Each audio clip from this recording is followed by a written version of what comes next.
I won't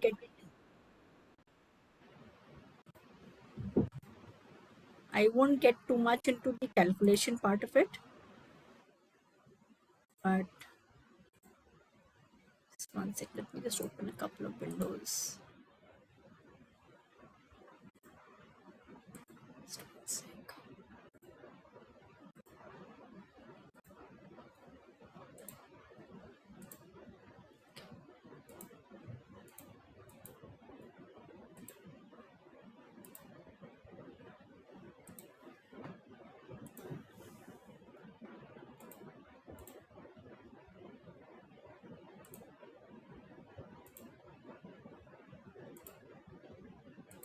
Okay, can you all see my screen? Yes. Okay, great.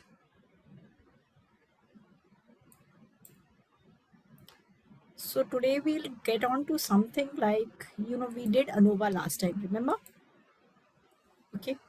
So when we did ANOVA, what we were doing was that we were trying to test for a dependent variable, and let's say we were doing an experiment and there was an independent variable which was more like a classification variable, okay, and a dependent variable which was a scale variable, okay.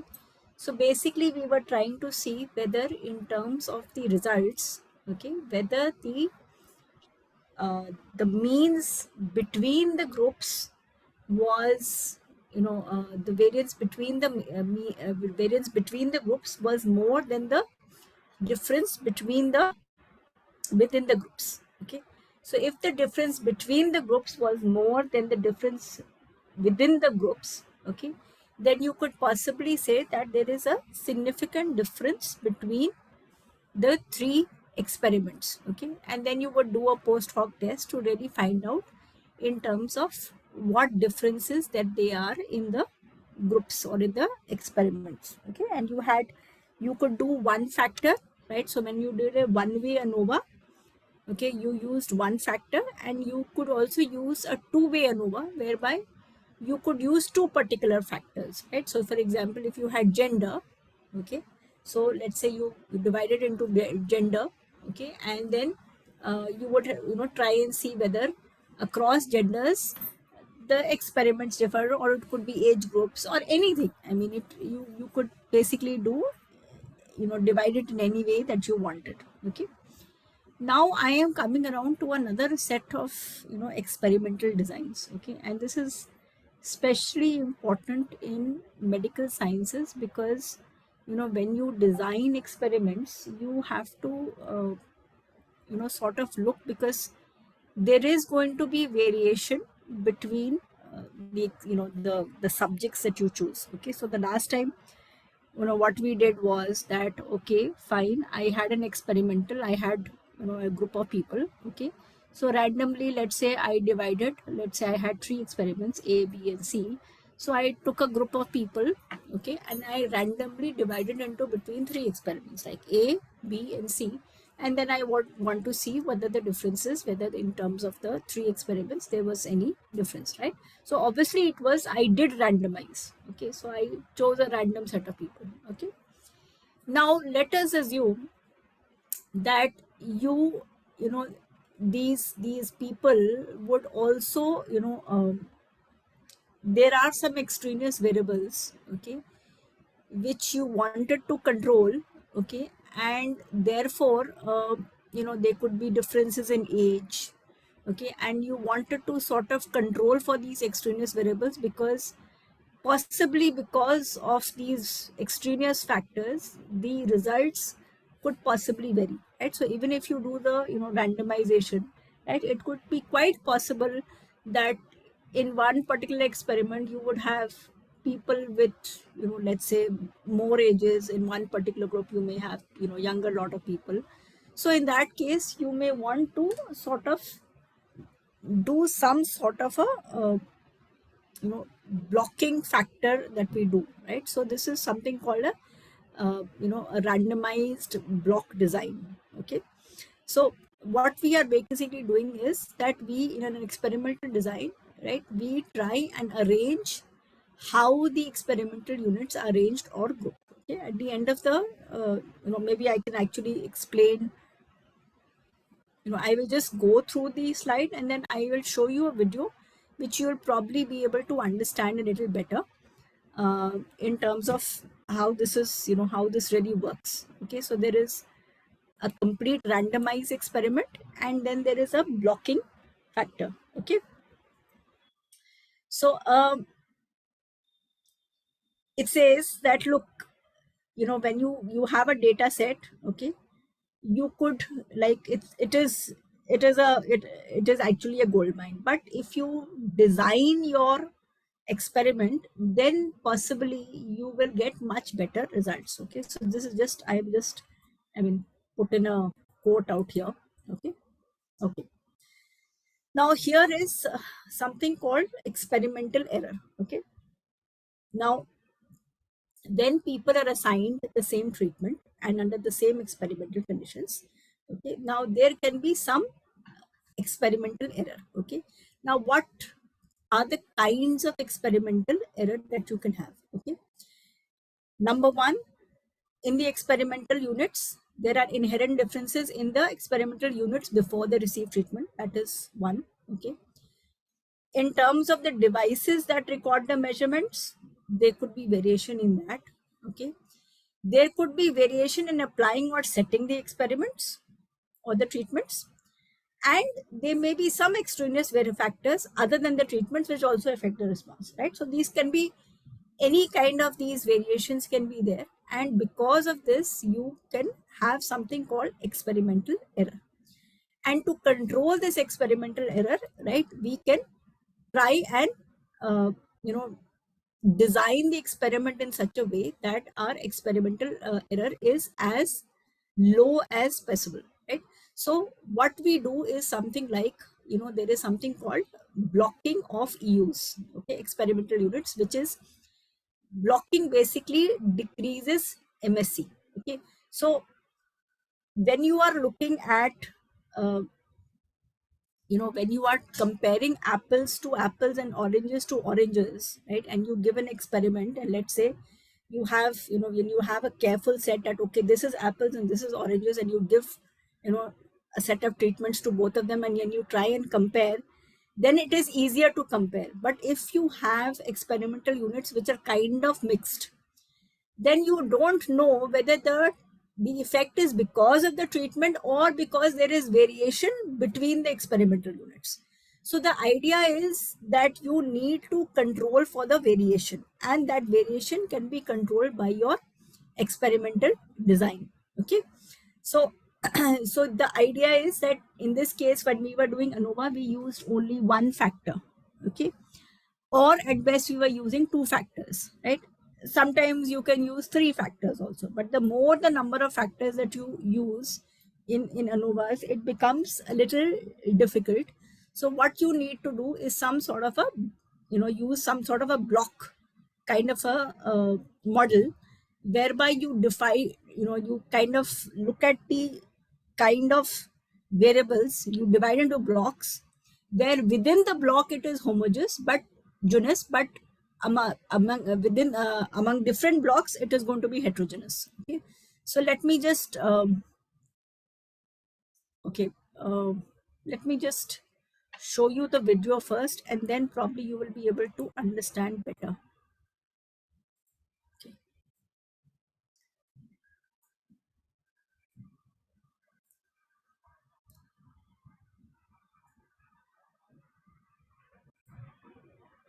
probably look familiar. This will probably look familiar to you because here is a typical case of an ANOVA. Okay, so let's say you look at something as concentration scores, okay, or the degree of concentration. So what I have done is that in this case we had 30 people. Okay, 10 people were assigned to the library. We measured their concentration scores. Then another 10 people were in terms of their own room, and another 10 people were in terms of outside. And we looked and compared the concentration scores. So if the concentration scores, okay, if you used ANOVA, analysis of variance, right, and obviously it is just one factor, okay, and if you used one particular factor to compare the concentration scores, whether there was a difference between the scores of the subjects between these courses of in terms of treatment or in terms of experiment, then you would be able to say that yes, there is a difference in the concentration between library or one's own room or library or outside. The degree of difference, whether it is significant or not significant, you would only be able to find out after you do the treatment, after you do the post-operative tests. Okay, now let's go on to the next one. Say that the researcher believes that gender has an effect on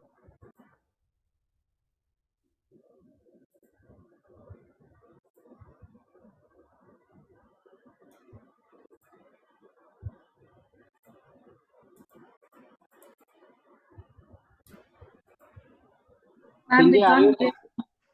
Okay, so everybody is kind of understood. I mean, there is a lot of theory behind it, but the idea is to first understand why we are doing it. Okay, now let us visualize a situation where you would want to use a randomized block.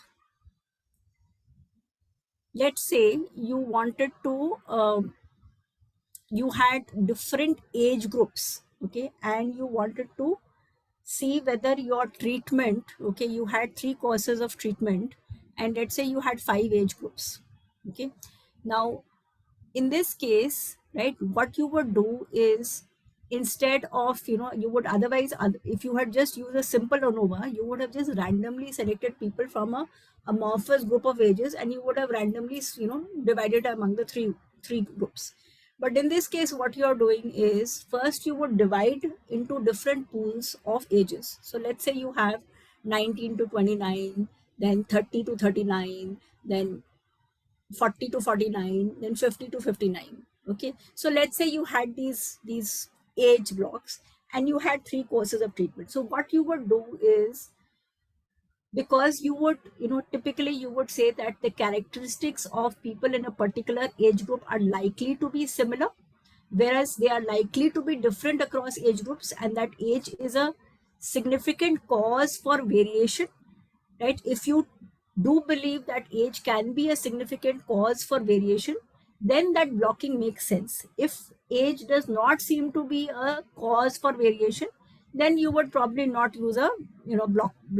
But in this case, if you do assume that because of age your experiments could vary, then it would be better that you would divide them into blocks. Okay, and depending on the age group, then you would randomly select it across. So you will find that now you will have, let's say if you have 4 age groups and 3 treatments, you would have 12 blocks. Okay, is everybody clear with this or not?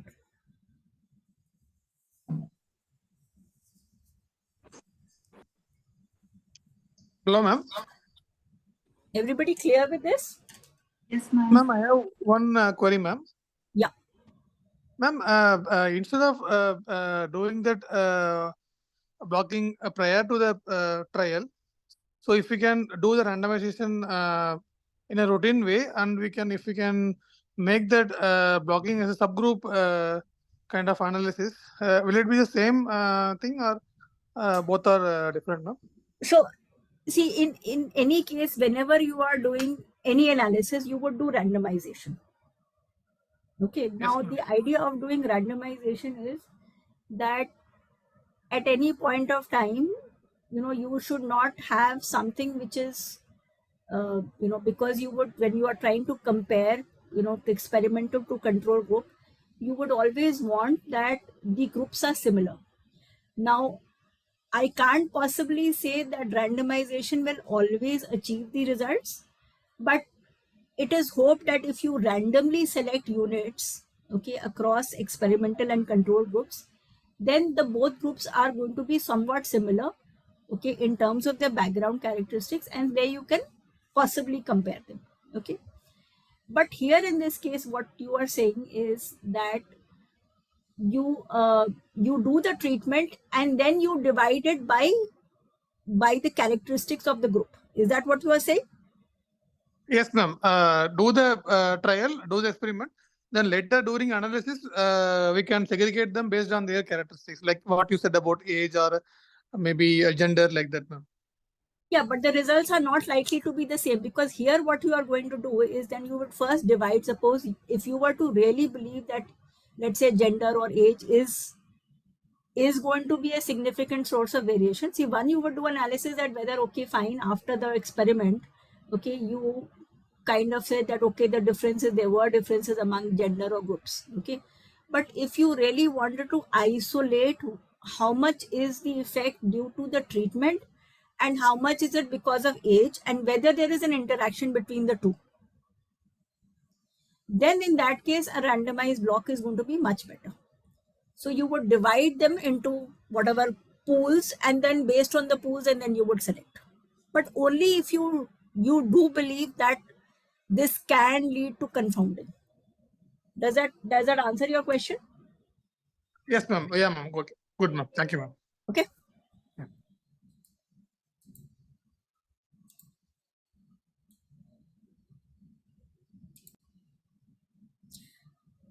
Okay, I am not getting into too much into the theory part of it. Okay.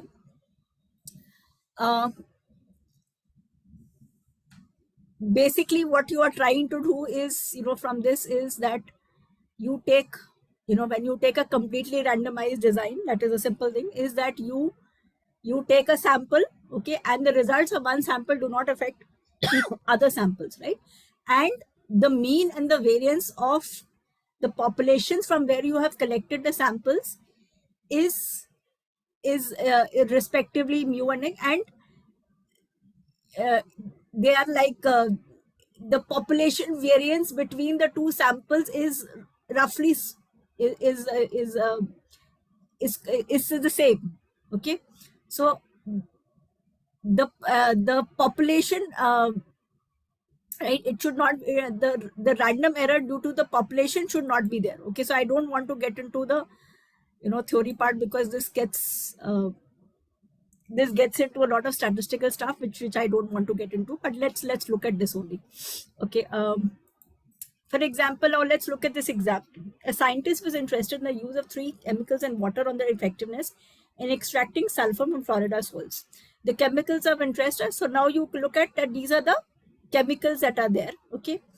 But in terms of the Florida soils, now what they found was that the soils were different, okay. So you had 5 different kinds of soil. So what you are happening out here is that the 5 different soil types represents a source of extraneous variation. So when you control for the soil type, okay, and you made sure that, okay, based on the soil type, okay, you could control for this variation, okay. Otherwise, if you did not control this variation, possibly you would not be able to identify whether it is the chemical which is the source of variation, or the variation is because of the soil type, okay. So therefore, that is where uh, when you are trying to use blocking, you basically try to control the continuous variable, right? So if you look at this, okay, they've just kind of explained that, okay, fine, now these are the chemicals, okay,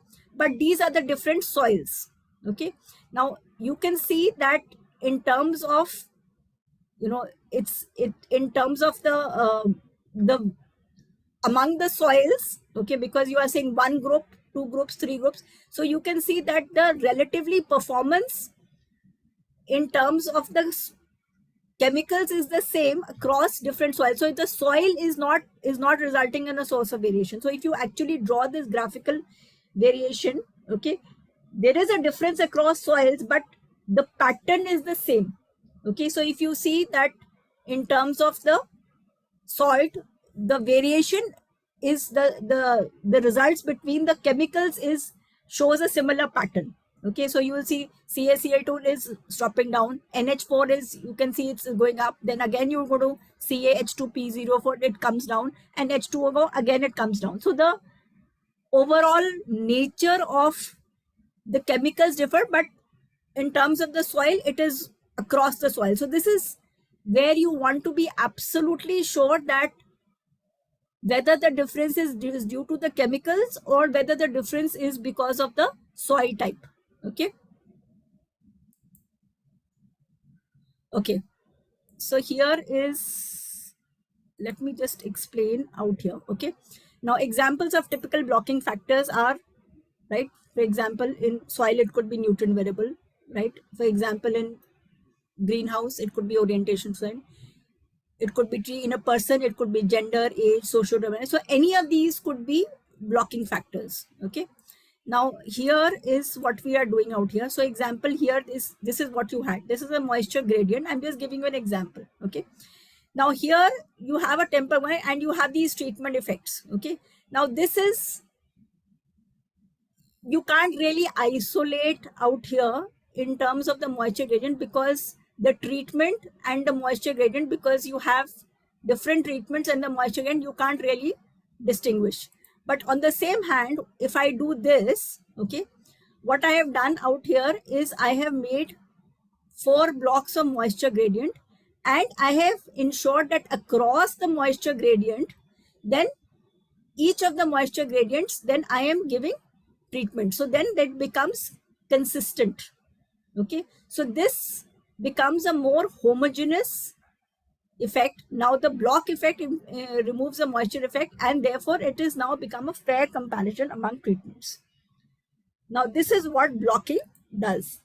Okay, now what is the advantage of a block design? It controls a single external source of variation and removes the effect from the estimate of experimental error, allows more flexibility in experimental layout, and allows more flexibility in experimental implementation and administration. Okay, if there is a large number of treatment, okay, then it becomes a problem, because within the block, because when you have, within the block homogeneity, okay, if you do not have within the block homogeneity, then it becomes a issue, right? If within the block homogeneity is there, then it is fine. But if you have large number of treatments and there isn't within the block homogeneity, then it can actually have a problem.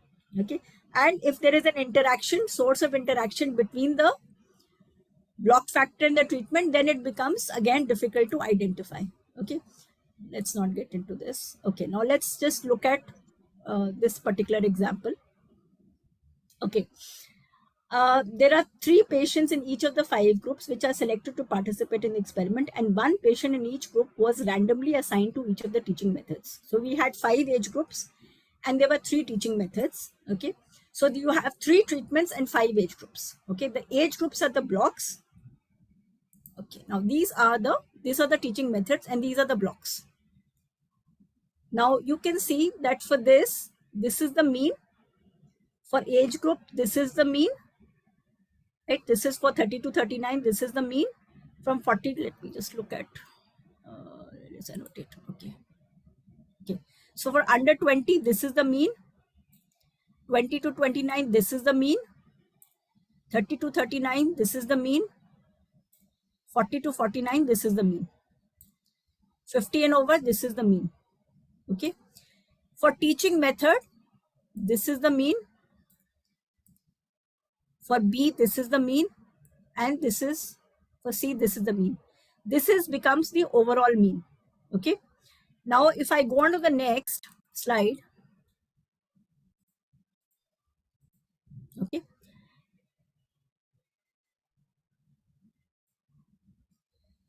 now here what you have done, let me just, okay, now when you're looking at the total error, that is SST. Okay, if I'm going back,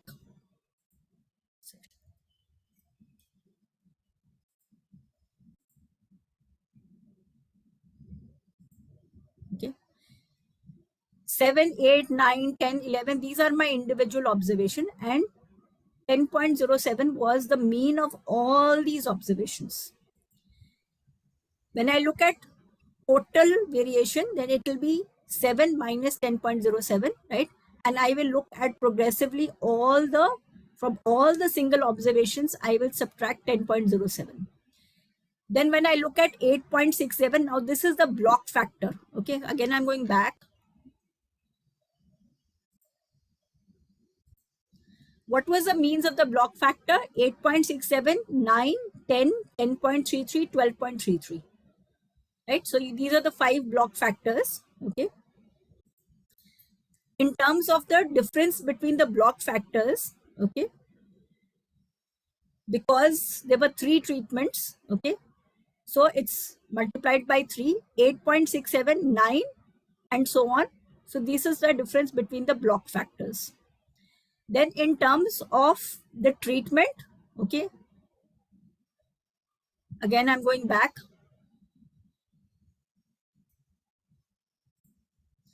9, 9.6, 11.6.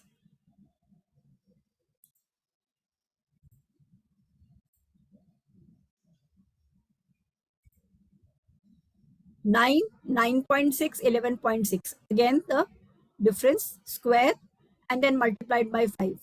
So my error becomes 46.9335 minus 24.855, because here I'm looking at the block factor and then I'm looking at the treatment factor. Okay, so this becomes my error. Okay.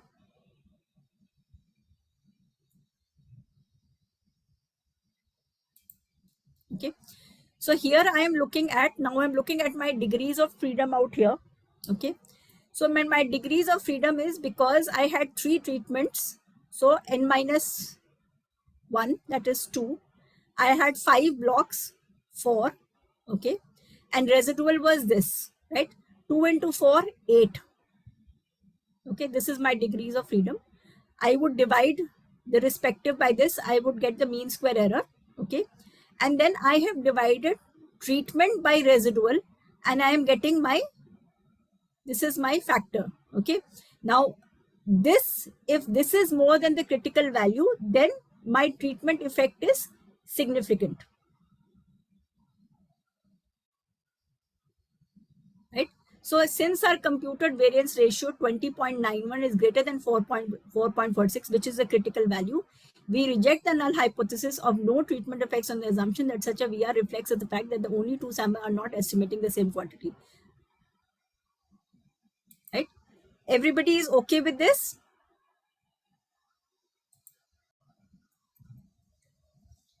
Has everybody understood how this is going to be carried out? As I said, I didn't want to get into too much of the theory part, but as long as you practically understand this.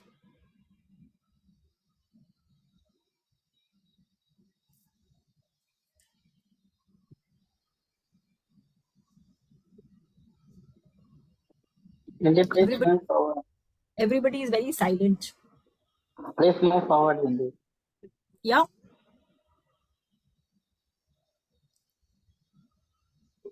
Yeah, Sunil. I was telling, please move forward. I haven't understood what you said, Sunil. Please go ahead. Please go ahead. Okay. Okay. Any questions?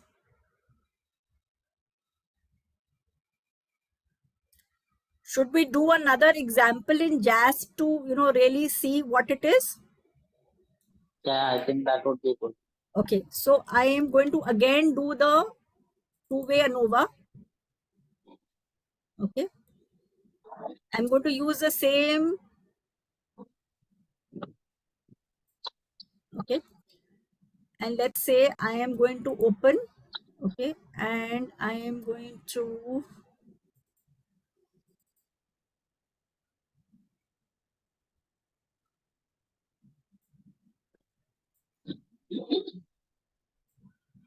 okay.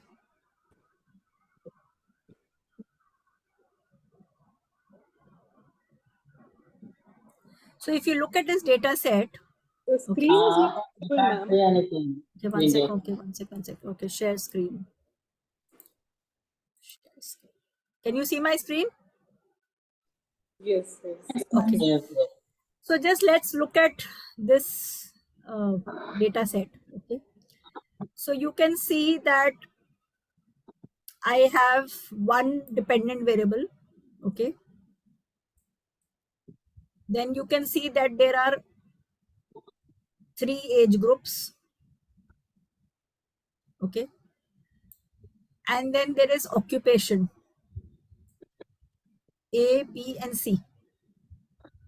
Okay. So if you notice in this, you have age group 1, you will have A, then B, then C, and then you have D, right? So you have 4 occupations. Similar to in age group, again, you will have A, B, and C, and D. Okay.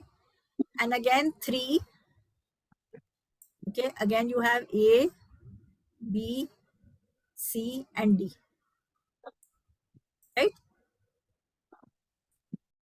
Right. So this is an example of how you have, sort of ensured that you have, kind Blocks of and made numbers. blocks. Yeah. Okay.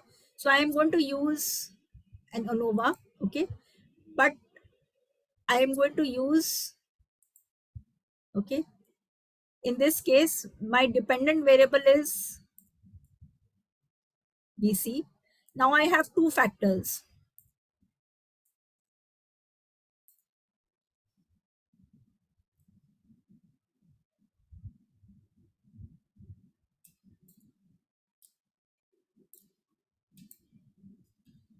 Can you see this? Yes, yes. Yes. Right? Now, how many age groups did you have? For We had 3 age groups, right? Yes, ma'am. So degrees of freedom is 2. Yes, ma'am. How many occupations did we have? 4. for So degrees of freedom is 3. And obviously the interaction between this, right? It is basically 6, 2 into 3. Okay. Okay. So first let's look at descriptive statistics. Okay. So you will have, it's obviously it is coming, it's all significant. As you can see, it is all in terms of F, it is all coming as significant. Right. So the age group is also significant. Okay, that there is a difference across age group, there is a difference across occupation, and even in the interaction also there is significance. It is less, but it is significant. Okay. And then of course you can always compute plot sizes. Okay, let's try and see the post plot sizes.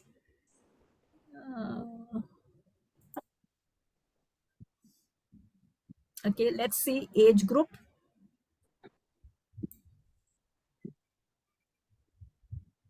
Okay, and let's see separate lines, occupation. Let's see what happens. So you have different, these are the age groups. You can see that there is interaction. Right? If there was no interaction, they would not cut each other. Can you see it? yes. Yes, Okay. ma'am. We can actually do it the other way also. Let me do this and let me put age group out here. Okay. Here also, right? So you have the occupation, and again you can see that they are cutting each other, that it is varying across occupation. Right?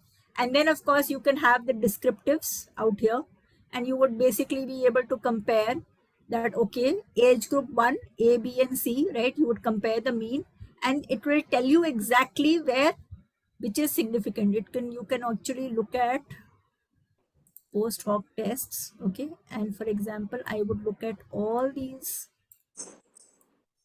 effects. Okay,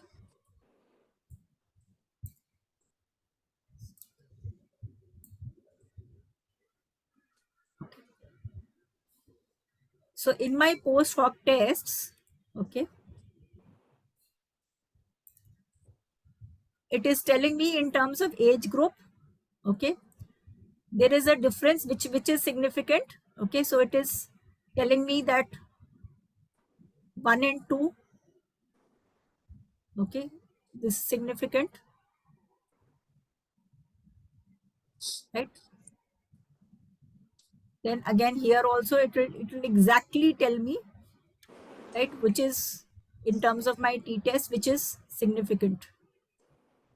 Okay, so this is probably B and C seems not to be significant, but this seems to be significant. This seems to Ma'am, be I have significant. a small doubt. Yeah. In this post hoc test, the first table, no, ma'am. Like, can you Yeah. go?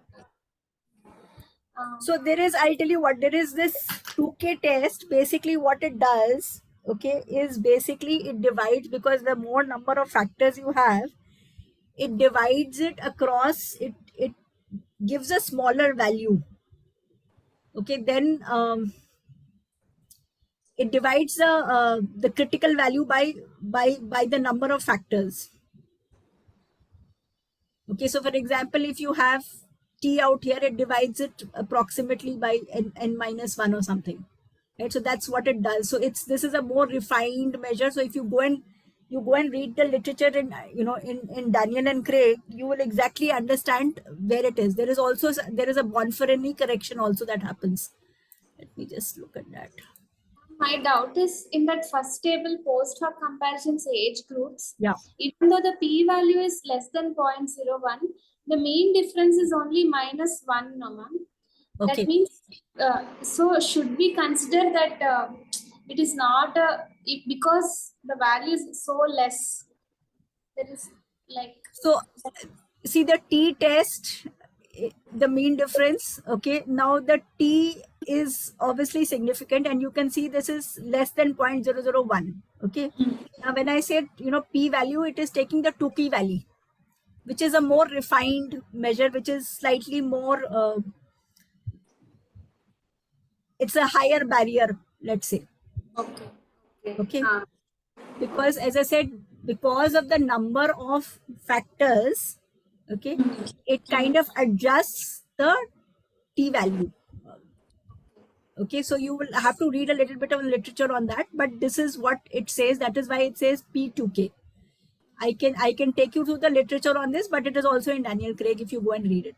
Okay, so here if you see, right, this is more significant. These two are significant. The difference between this is more significant than this, right? So you can see the t values are higher, right? So here you see p value adjusted for comparing a family of 4, right? P value adjusted for comparing a family of 3. Can you see this? Yeah. Right, because you had, in terms of age group, you had 3 age groups. Okay, so because you had 3 age groups, so they have adjusted this p value. Similarly, when you have occupation, you had family of 4, right? You had 4 occupations, so they have adjusted the p value. Okay, so that's why the reason why you will have this kind of a, and they've basically shown you this this, don't look at these are all banded rows. Okay, so don't get into that, just look at this value. Okay, so you will notice where the t value is more, this is going to be the 2k value is going to be less, right? So the more the critical factor, wherever the higher the t value is, you will find that this is 0.001. Okay, so you can obviously see the difference. This is not significant. This probably is only somewhat significant. This is not significant. Okay, and here you are comparing in terms of age group versus OCC. Okay, so you are comparing 1A, 2A. Now you are here, you are looking at 1A, that is the one age group, against the second age group and A occupation. So here you are doing, again, you are like to, you if you want to really look in terms of, okay, I have age group and my occupation is the same. Okay, occupation is the same, but my age group, so I want to see whether there is a difference between. So obviously I am seeing that, okay, 1, 2 and 3, okay, the occupation is the same, but it doesn't seem that it is significant. Let me see. Okay, now in this case, what is happening is there is, in terms of age, that occupation, okay, and there I am comparing A to B. Okay, So there you can see where the difference is exactly. There you are looking at each possible permutation and combination, and then you are looking at the difference. Right? So it will possibly give you all the permutations, and you have to select which difference is significant for you. So it will give you, look at all the permutations and combinations as given to you. And because you had um, 4 occupations and 3 age groups, it is adjusted for a family of 12. So you will have 12 into 11 divided by 2. That is the number of combinations you will have. Right? So you can exactly pinpoint which ones are significant out here. Right? Where the interaction is significant. Does this make sense?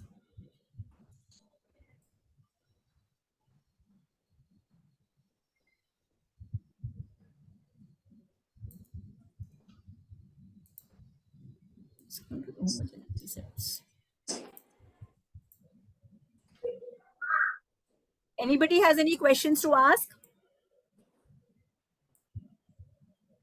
There is something called a Bonferroni correction also, which I can see whether there is here or not. Let me just see.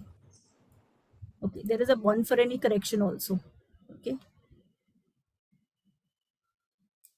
Let's look at this. Okay. Can you see the Bonferroni correction out here now?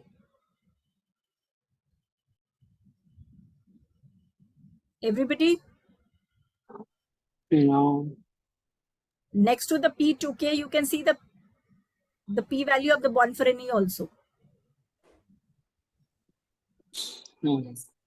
Okay. So these are the two common, when you are doing ANOVA, these are the two common corrections you do, because you have multiple uh, comparisons. Okay, in a normal t-test, which are only between 2 factors, you don't have to do these corrections. But because you have multiple combinations, so they kind of do it against one particular factor, and then they compare the value against one standard benchmark. So you have a P2K, which is one standard benchmark, and then you compare it. And similarly, in a B Bonferroni, the way you make a standard benchmark is different. But again, that is a benchmark, and then you try and compare all the values against that common benchmark. Does that work for you?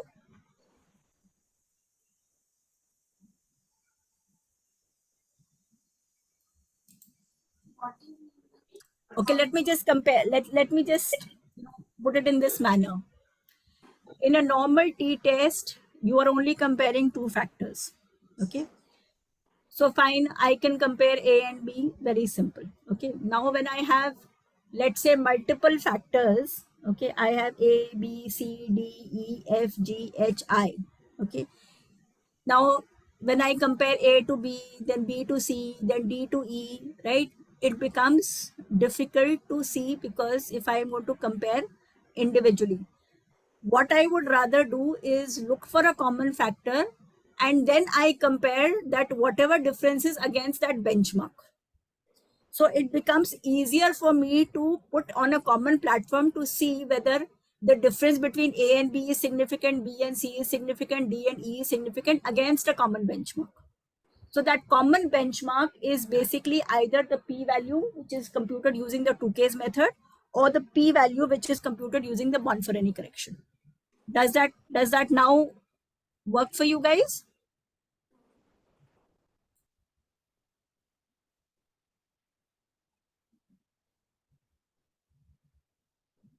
Okay. This is obviously going to take time, so it doesn't matter. Okay. I'll go back to the video for the last time. Okay. I want you to compare that.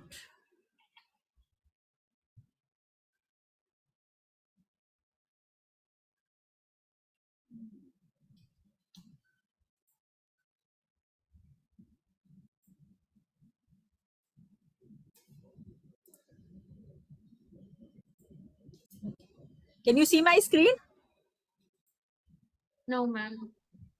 Okay.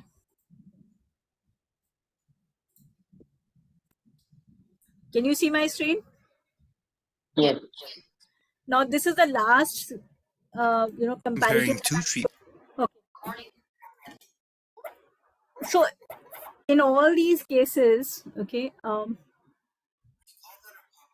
sorry, one sec, sorry. One sec.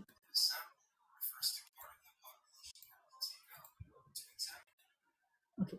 So in each of these experiments, right, whatever the way you design, okay, the thing that you have to always keep in mind is how you are going to arrange your data.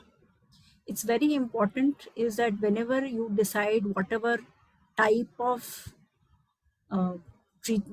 experiment that you are going to do, your arrangement of data has to be proper. If your arrangement of data in terms is not going to be proper, then JASP is not going to be able to calculate. So that is very important, that you must be able to arrange your data properly. Otherwise, it becomes very difficult. Okay. So now I am going to into the next part of it, which is simple regression. Anybody has any questions till now?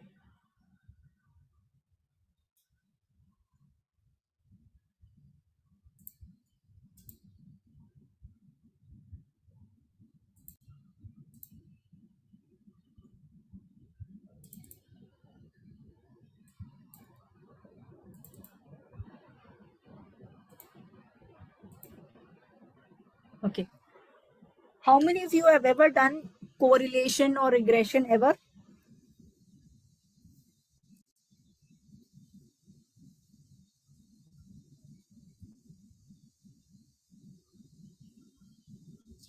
Okay, let's first look at in terms of, what is explanatory variable and response variable. Okay, so typically what happens in a regression equation, okay, you were doing this also in ANOVA where you had a dependent variable and you had an independent variable. Okay.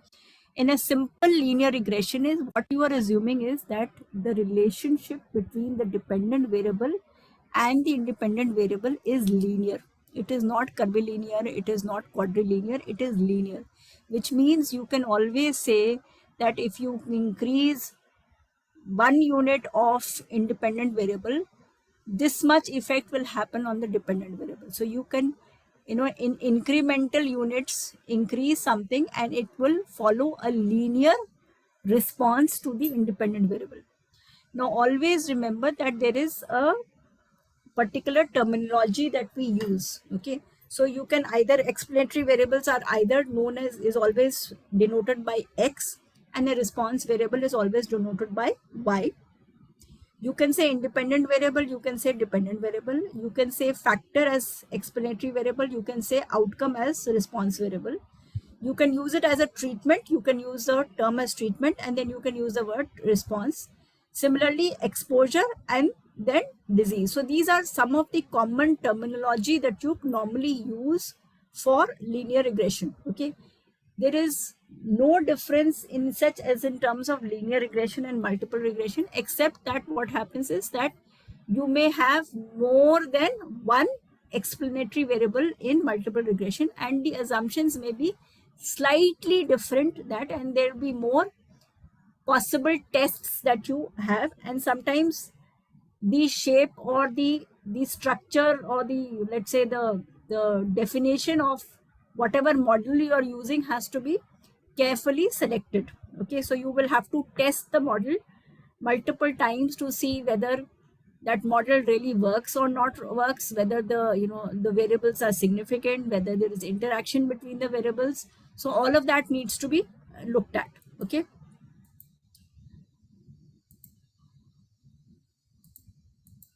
Okay, so this is just one illustrative data. Okay, so you are looking at per capita cigarette consumption and you are looking at lung cancer mortality per 100,000. Okay, so what in this case is going to be independent and what is going to be dependent out here? Can anybody tell me what is independent and what is dependent? Dependent is mortality due to lung cancer. Independent is per capita cigarette.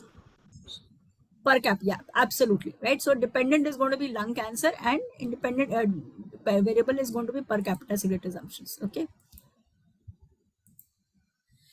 now this is what is called as scatter plot. Okay, Now, typically before doing a regression, is whether we want to really see whether there is a relationship or not. Okay. So if you just, plot one on the x-axis and then the y on the x-axis. So typically, normally your dependent variable is always plotted on the y-axis and your independent variable is always plotted on the x-axis. Okay. And which basically synonyms with the x and y, and you look at the relationship. So you can see that if you look at this dot plot, okay, you can basically see that there is some sort of a relationship. As your cigarette consumption per capita goes up, okay, your lung cancer mortality is also seem to be going up, right? It's higher, right? So there seems to be some relationship. We don't know how good the strength of relationship, but it basically looks from the plot that yes, there seems to be a relationship. Okay.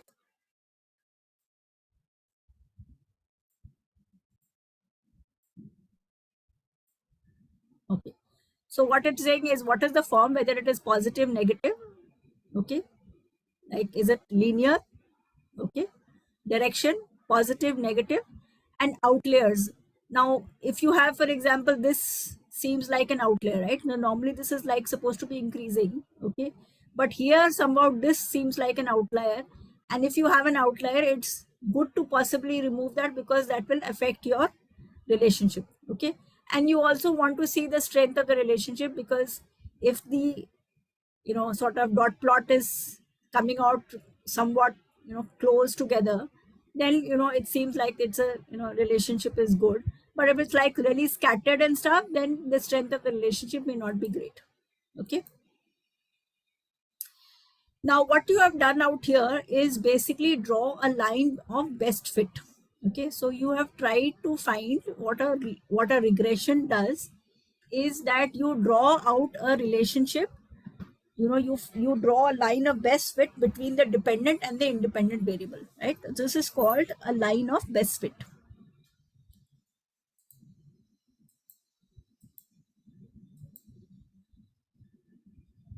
Okay. Okay.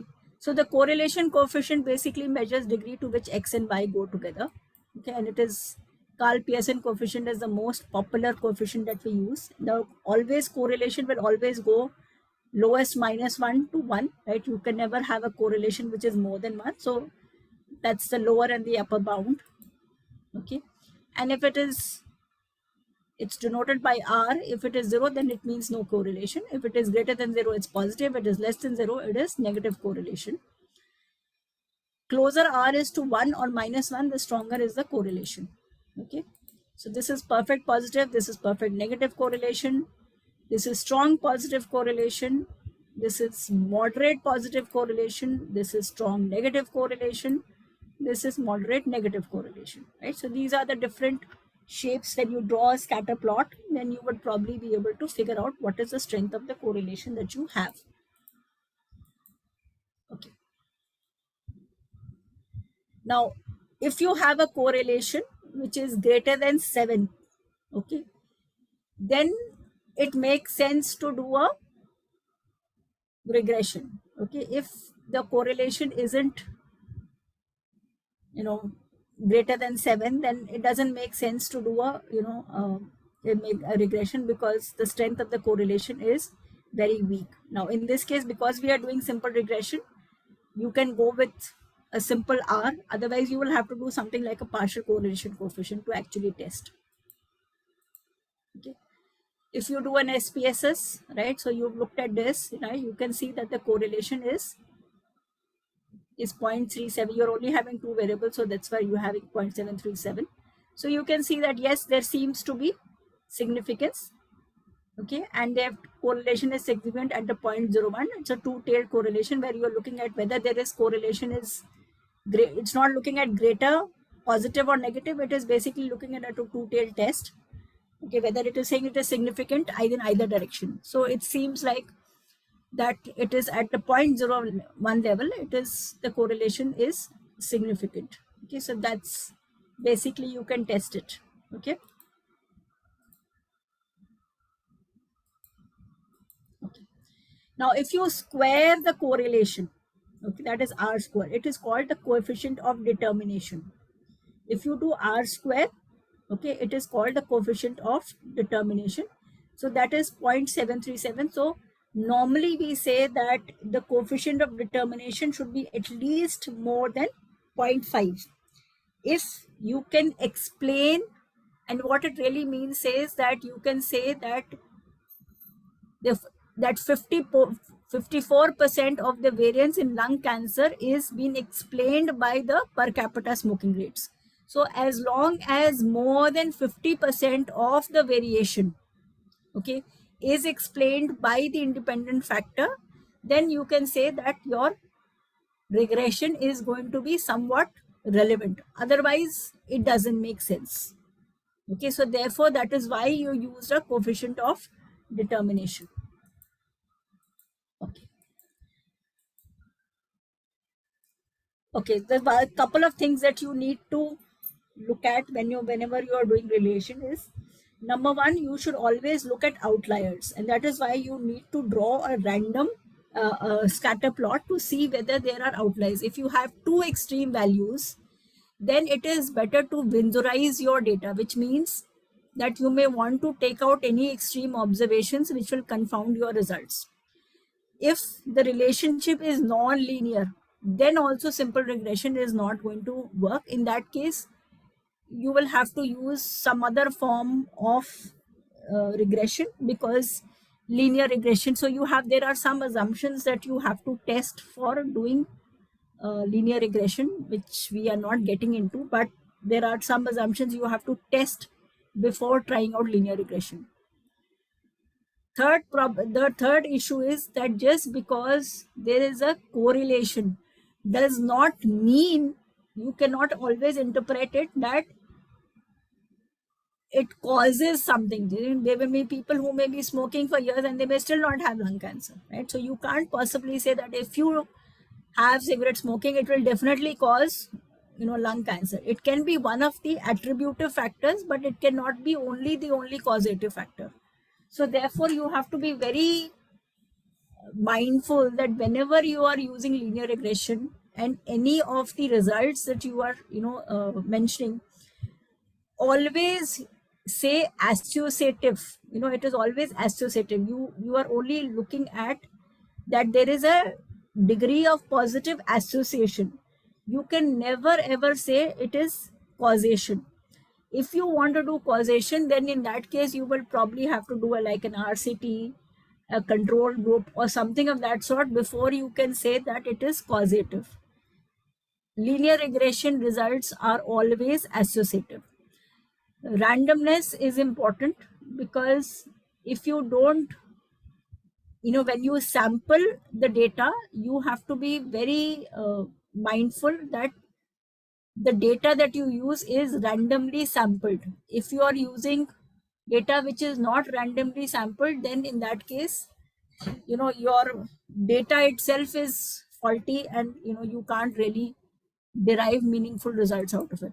Okay, so this is just kind of showing that outliers can have, you know um, so you are having this kind of a relationship, but you have this one particular variable. Okay, and because of this, you might be having a higher r just because of this particular factor. So it's good to Windsorize the data. This is a curvilinear, right? So it's obviously when you see this kind of relationship, then you can obviously see that this is not a linear relationship, and therefore linear regression will not work on this data. Okay, so then you have to use another functional form out here. Okay, then correlation and causation. Okay, so it shows, for example, you can have something like a spurious correlation. Okay, now it says, it's just trying to explain that William Farr showed that there's negative correlation between cholera mortality and elevation above sea level in defense of miasma. He says that because people live above sea level, okay, they will not have cholera mortality, and that is not true, right? Because, right, he didn't account for the fact that people who lived at low elevations were more likely to drink from contaminated water sources. So it was, he just derived a correlation because people were living above sea level, they saw low cholera levels. So he assumed that, the altitude of people where they live is, uh, are likely to have low cholera levels, right? So that is a confounding, assumption that I have made. Okay, so you have to be very, very careful, test your theory, see whether the variables make sense. Okay, you can derive any correlation between any variable, right? Anything that can happen, right? So there is thunder, and something happens, like you may have, you may have rain, you may not have rain. Just because you have thunder does not mean it will, immediately lead to rain, right? So there has to be something that leads to that, okay, before you can say that, correlation means something. So that's what we call as something called spurious correlation. Okay, so the first thing in terms of hypothesis testing is basically we test the claim whether that the null hypothesis, whether correlation is zero or not.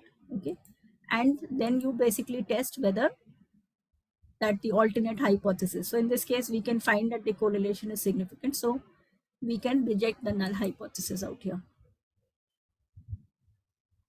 Okay, so you can see. Okay, so you can see two-sided reliable evidence. The correlation is statistically significant. Okay. Now here comes to a regression model. Now this is a simple linear regression model. Okay. Now what it basically says that when I draw a line of best fit, now when you see this sign of hat, now this is the calculated value of y. Okay, it is the calculated value of y. Whenever you see y, it is the predicted or the calculated value, and this is the line that is the best fit line between variables. So let's say you have independent variables and you have dependent variables.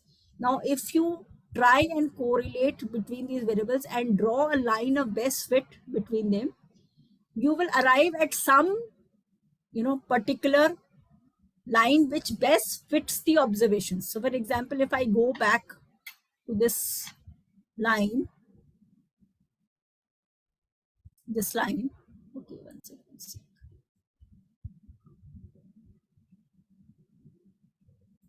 Like, okay,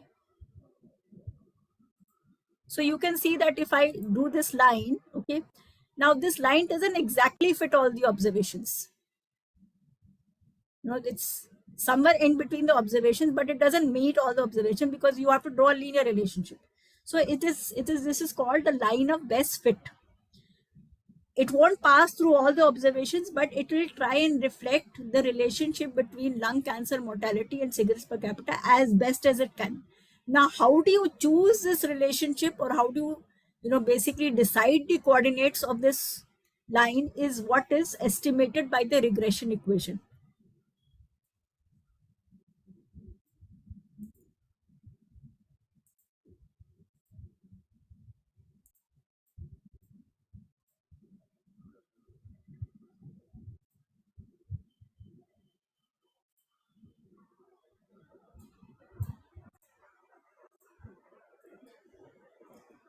Okay.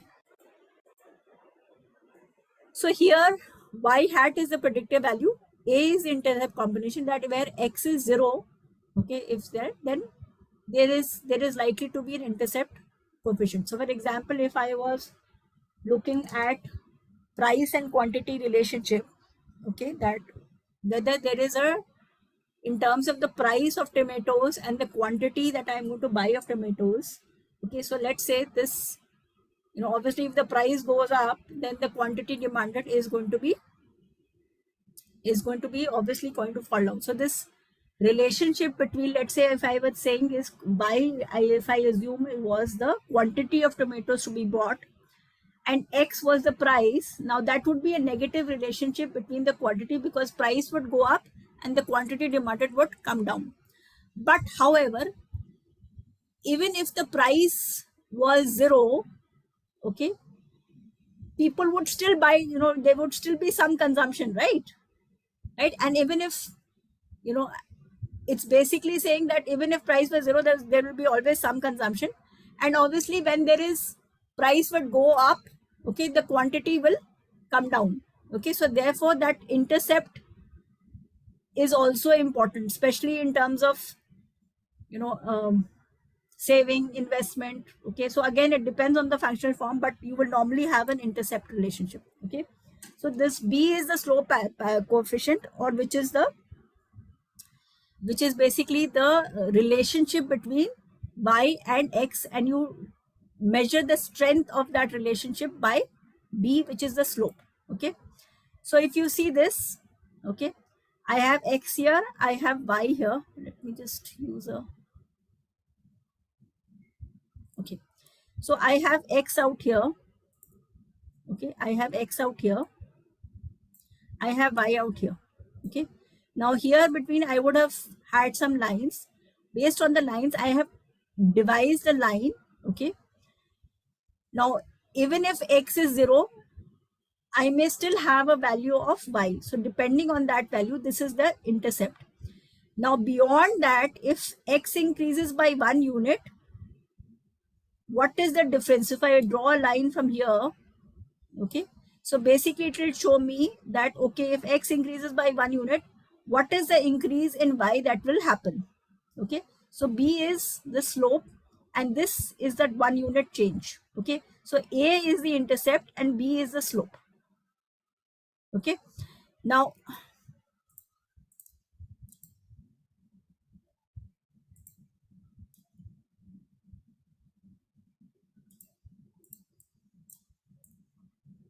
okay,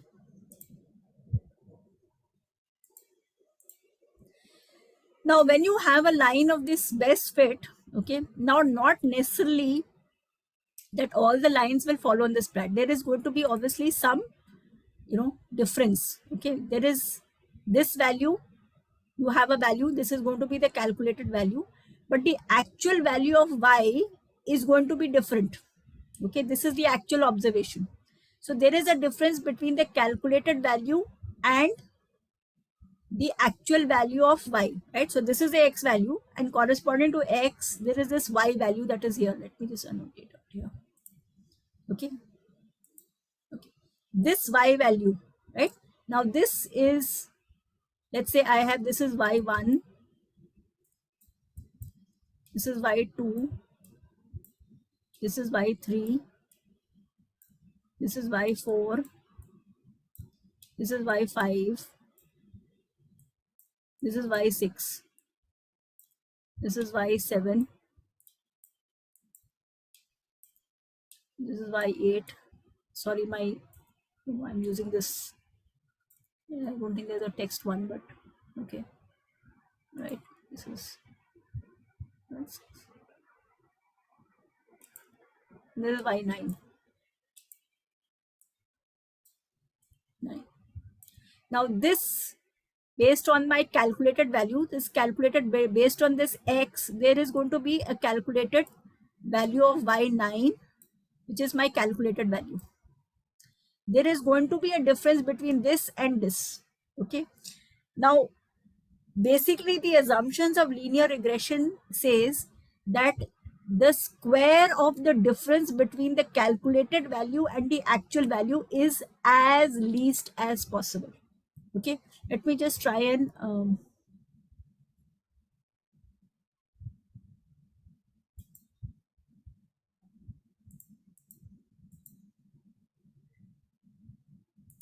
okay, let me just look at this.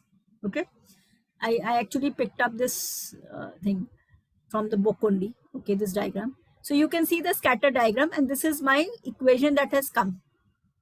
Okay, minus 216 plus 0.34. So this is the intercept. Okay,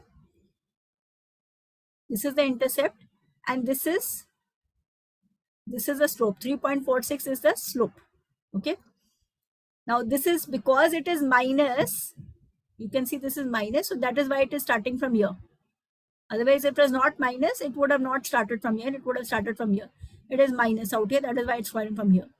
And in terms of the average value of y, that means corresponding to all the x's, if I sort of find out the average of y bar, it would be something like 101.89. Okay. Now what is happening out here is, if I take the total sum of squares, okay, now yi is the basically this particular value of yi, okay, and y bar is the average of 101.89. So if I look at the total sum of squares, if I like you compute total variance, okay, you take each individual value minus the mean, okay, and you calculate the total variation. So the similar thing that I'm doing is, I am taking each individual value minus the average value, and if I square it, I will get the total variance. Now what is the part of the variance that I am able to explain through this line? That variance is basically, this is the calculated value, this out here will be the calculated value, okay, this value minus the average, okay, is what I am going to be able to explain. And the value between this and the calculated value is something that I cannot explain, okay, that is something which is which the line has not been able to capture, okay. So what we try to do is maximize this as a percentage of this, is what is called r square, okay. So if I have my explained sum of squares divided by the sum of squares, is, if I put that, and that is kind of high and more than 0.5, then it says my regression is kind of significant, okay. So if you can see this, right, total deviation is yi minus y bar, okay, this is my total deviation. This part is the explained variation between the y calculated value and the average. This is what I've been able to explain. Let me just do a note. This is the explained value. Let's see. Yeah.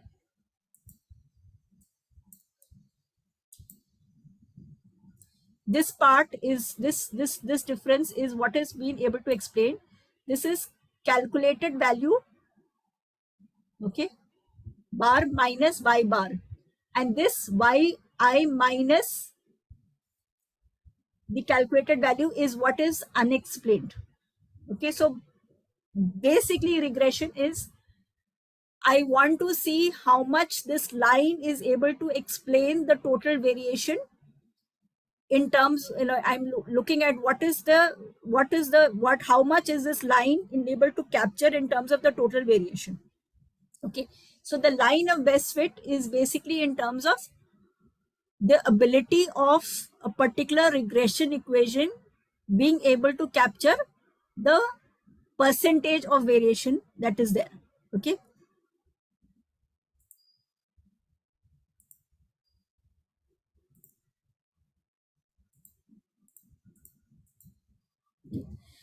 So when I run this equation, okay, I will get something like a beta out here, okay. And this, of course, in this case, because it is a linear regression, okay, it is coming as 0.737, which is same thing as correlation coefficient, okay. This is the significant t value,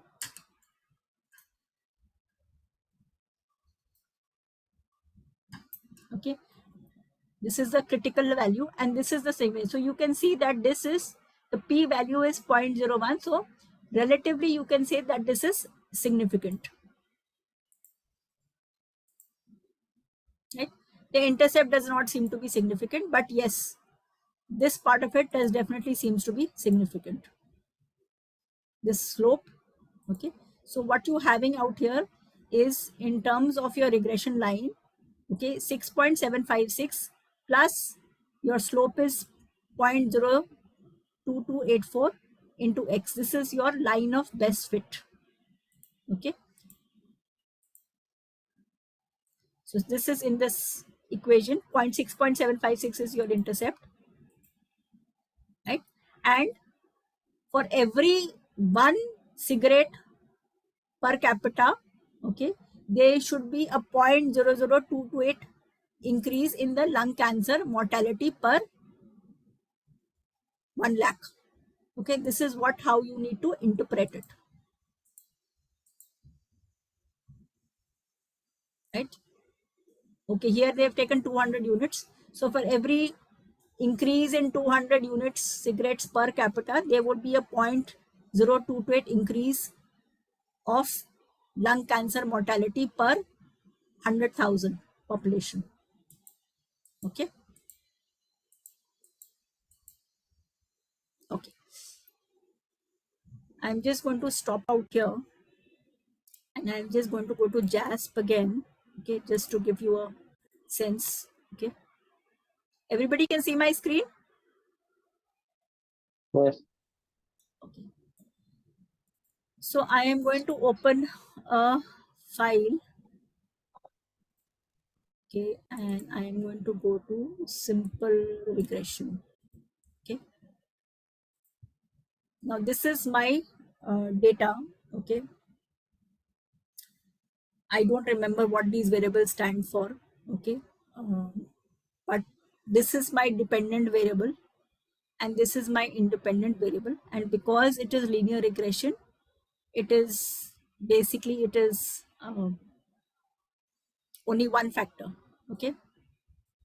And if I want to do descriptives, okay, so I can basically look at, you know, that, okay, this is right. I can do a split between them. Okay. It's that it won't happen. It's not happen, right? Because it's not a categorically variable. Okay. So you basically 27 variables, no missing. This is the mean, right? This is standard deviation, minimum and maximum. It's given me some sort of you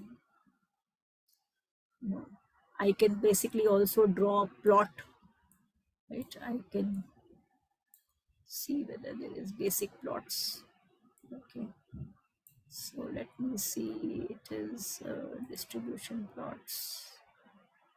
Okay, so I can see this is indices and this is a detail, so it's showing me the plots. Okay, here in this case I will just go to regression. Okay, I can first look at the correlation. Okay, so I'm going to look at DTPA and right. So it's given me a correlation of 0.765. Okay, and it seems to be that there is significance between the two. Okay, right, and it's I can look at a scatter plot. Okay, you can see the scatter plot between the two. It's showing that there is a positive correlation there. I can actually increase it. Yeah. Clear, everybody? Right, now let's go to regression. Let's go to linear regression. Okay, now what is my dependent variable? It is right, and this is my covariate. Okay, so as you can see out here, I have a R square which is 0.585. Can everybody see this? Yeah. Right, I can say, yeah, you can see this. So my R square is 0.585. Okay, there is something called an adjusted R square which we will at some point of time will discuss, but basically it seems like it is significant. Okay, if you look at the model, let's not forget about ANOVA, just let's look at the coefficients. Okay, so you can see in terms of standardized is basically when you this automatically standardizes the variables to ensure that the shape of and you standardize all the idea is that the variables, the data should follow normal distribution. So sometimes what happens is that you do standardize, you standardize your data. Okay, so what they have given is they have standardized the data. Okay, and based on the standardized data, your correlation coefficient was 0.765. You can see the DTPA, you can see that this is 0.765. So that is the slope that is happening. Okay. And you can see your T values, and this is significant. Okay. And here also you can find that this is significant. Okay. And what else do you want to look at? There is post hoc text also. Let me just see.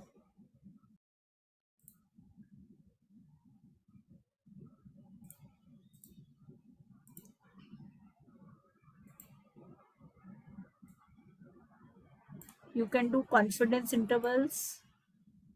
Okay. You have the lower and the upper. Okay. Then you have a Durbin-Watson test, basically, which kind of tells you whether your errors are correlated or not.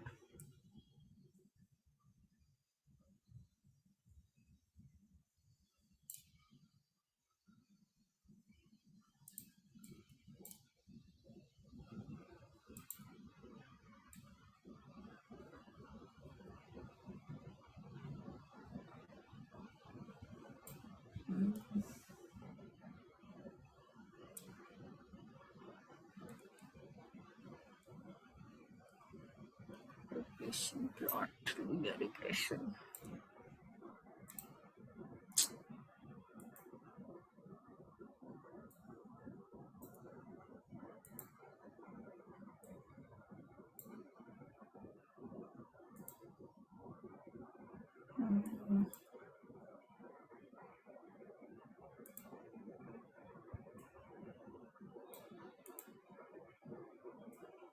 Okay, this basically what you can do is where you want to compare the strength of the, in terms of residuals, whether it meets some of the assumptions. I'm just, sort of going it. You want to basically see whether it's a normal distribution.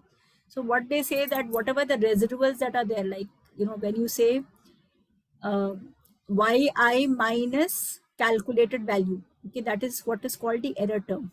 So if you square that, okay, and that's the the residuals. So you want to basically see whether the residuals are they follow a normal distribution or not. So this is basically shows that the residuals are kind of normal. So you can do this. See, there's a QQ plot also will tell you, it's roughly normal. It's the residuals follow a normal distribution. So it means your regression is kind of okay. Okay. You can also compare your residuals relationship with your dependent variable. Okay. So you don't want to have a relationship. It doesn't show that there is any relationship with that. So it should be, the assumption is that residuals should be uncorrelated with your independent variables. So it pretty much shows you that. Similarly, if you want to really compare your residuals with your dependent variable also. Now here, of course, you can see that there seems to be some, in terms of your dependent variable. Okay, so here you can definitely see that this assumption may be violated out here, because in terms of your actual y and your residuals, there seems to be some correlation between the two. Okay, but the rest of the assumption seems to be satisfied. Okay, anything else? Let me see the Durbin-Watson test.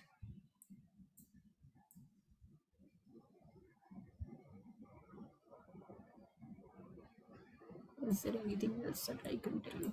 Okay, I'm going to take another one. Okay, I'm going to send you some files. Just let me just Shri, I'm just sending you one file. Okay, let Okay. everybody try it out. Okay.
factor?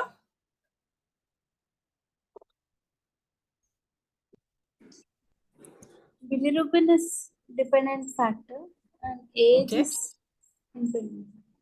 Great. Okay. So now can we put bilirubin in the dependent factor and age in the independent in the covariate factor? Yes, ma'am.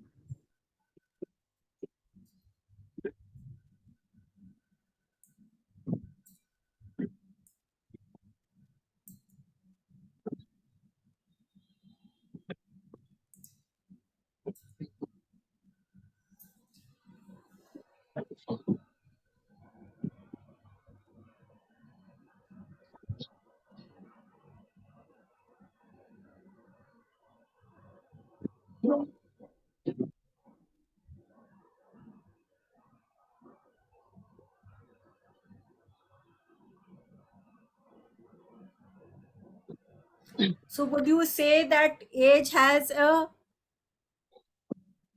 is a significant relationship between age and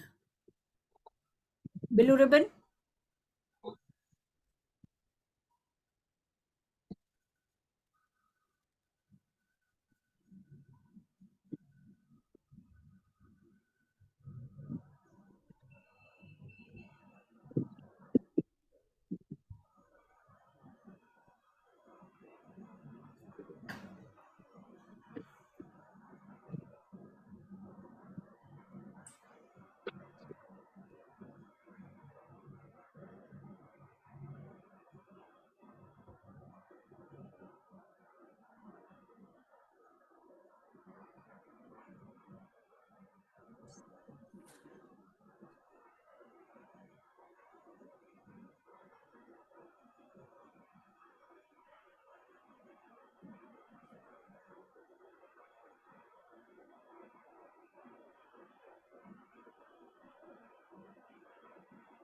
Yes. Okay. So what is there? What is the slope out here? Can anybody tell me what is the slope out here? And what is the p-value of that slope?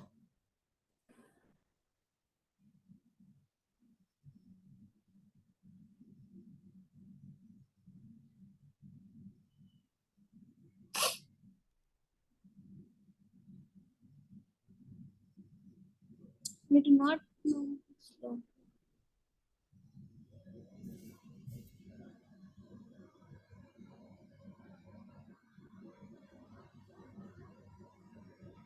Can anybody tell me what the slope is going to be?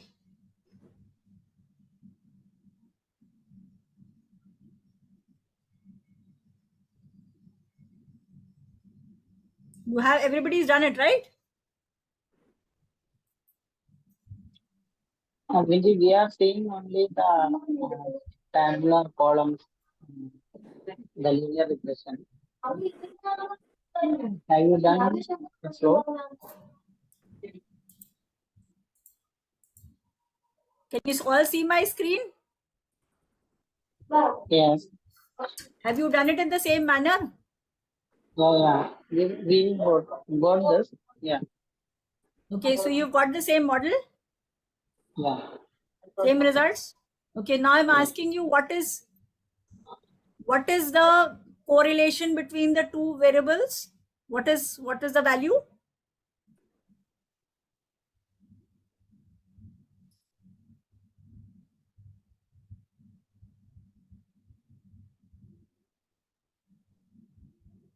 It's 0.466, right? Hmm. Correlation is 0.466. What is the coefficient of determination? That is r square. It is 0.217. Okay. If I want to find, because it is simple linear regression, so the slope is 0.466. Now, is it significant? It is significant at the 5% level, right? Because you can see P is 0.038. So it is mildly significant, right? So age is a factor, but it is not very significant. It is only significant at the 5% level, not at the 1% level, right? If I want to go at the plots, Okay.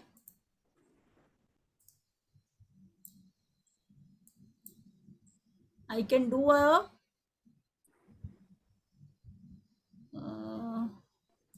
if I want to see the relationship between the two,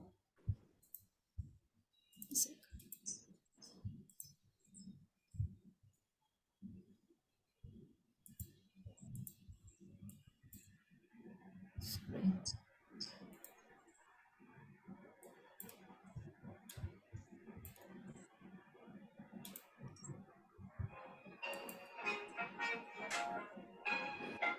If I want to do a correlation, okay, and I want to look at age, okay, so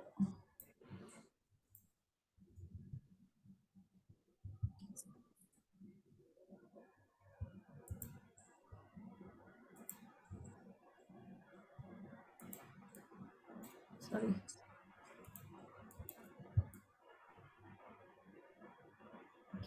So you can see that there is a correlation of 0.466. Okay. I want to see whether it is significant or not. I can look at confidence intervals. Okay.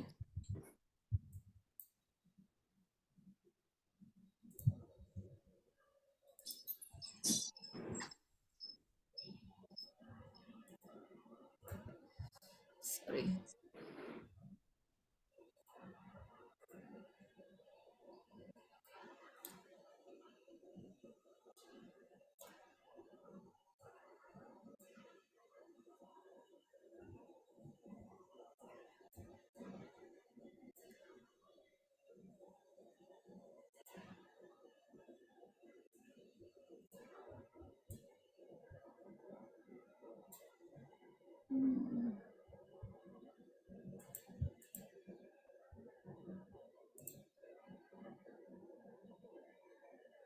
Okay. Scatter plot. Right. I can see that there is some degree of correlation. Okay. It may not be very strong, but it is.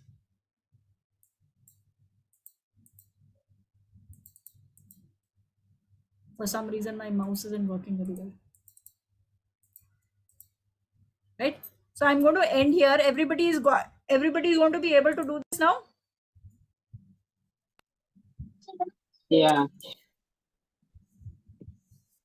Do you all feel powerful now? Mhm.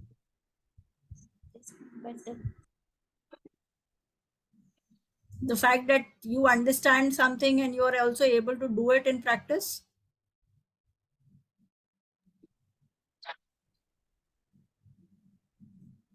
Yes, ma'am. Okay, so we'll end the class now.